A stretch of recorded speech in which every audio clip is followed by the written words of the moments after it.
Hey everybody, it's Norris with the Norris Group. It is Friday, June 14th, and when it comes to iBuyers, our realtors, are you going to be the new Expedia for real estate? That and much more as we cover the biggest headlines in real estate.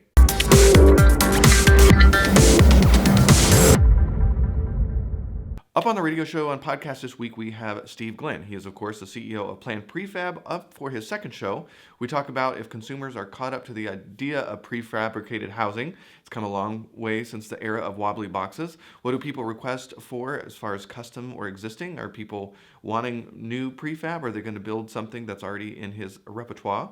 What is the vision for housing in the future? And how important is design in the future of housing? So you won't want to miss that on the radio show and podcast. The amount of mortgage credit available increased last month, according to the Mortgage Bankers Association, up 1.9%. Foreclosures saw their lowest rate in 20 years in March, according to CoreLogic, with 4% of the mortgages behind in some stage of delinquency that month.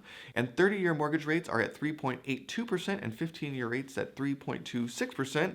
Under that coveted 4%, will it lead to more real estate sales? We will have to wait and see. Redfin says if you are the Mega Millions jackpot winner, you could expect to be the proud owner of every single listing in the following cities. You've got over 500 in Atlantic City, New Jersey, around 1,200 in Cleveland, Ohio, over 1,000 in Green Bay, Wisconsin, and there's a list that goes on. And most importantly, the list that they gave, you would still have about 100 to 200 million left over. That's a lot of money. Adam Data Solutions released the top 10 markets where people are flipping. In the first quarter home flipping report of 2019, they found that 7.2% of home sales in the first quarter were at their highest since the first quarter of 2010, and up from 5.9% from the previous quarter and 6.7% from the prior year. You can see the cities in the chart, but in the lead is Memphis, Tennessee at 13%, with another Tennessee city, Clarksville, rounding out the top 10. You may need to think twice about going to install the latest trends in your home because you're probably going to regret it 20 years later. Apartment Therapy recently took the time to look at over 2,400 posts to look for opinions on Reddit about the trends that people will most likely regret in 20 years.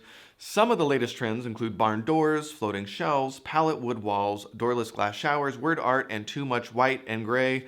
We'll talk about white in just a second. It might be a problem. We all know home trends come and go, but which one of these trends are destined to become the shag carpet and paneling trend of the 70s and 80s? I don't know. I don't always love floating shelves that can work. Maybe it's white. We'll talk about that in a second. Speaking of trends you may regret, all white everything should be one of them. And did you know that not all whites are whites? What?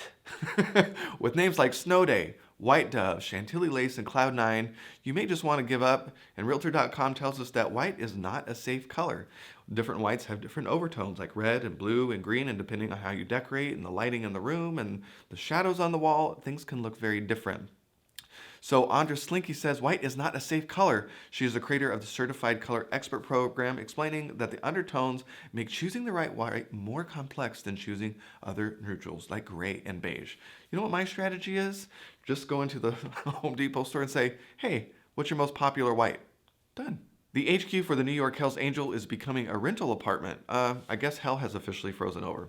A developer will remake the headquarters where bikers crack their whips on the sidewalk and decorated rooms with swords into a hive of sterile, standard, regular East Village apartments. For who else? Millennials. The location is phenomenal, according to Better Living's Jonathan Sondry. He gushed, it is on rare occasion to find a fully vacant building in Manhattan. Sondry said he doesn't plan to use the building's history as a selling point because he doubts, obviously, that 20-somethings will even care. Inman shared Thursday that competition between the top three iBuyers, Zillow, OfferPad, and Opendoor, are heating up.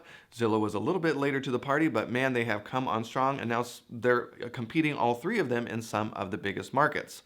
So realtors, are you taking the time with clients to explain what iBuyers are, and are you doing the offer process so they get an iBuyer offer from the start? Are you going to be the Expedia of iBuyers?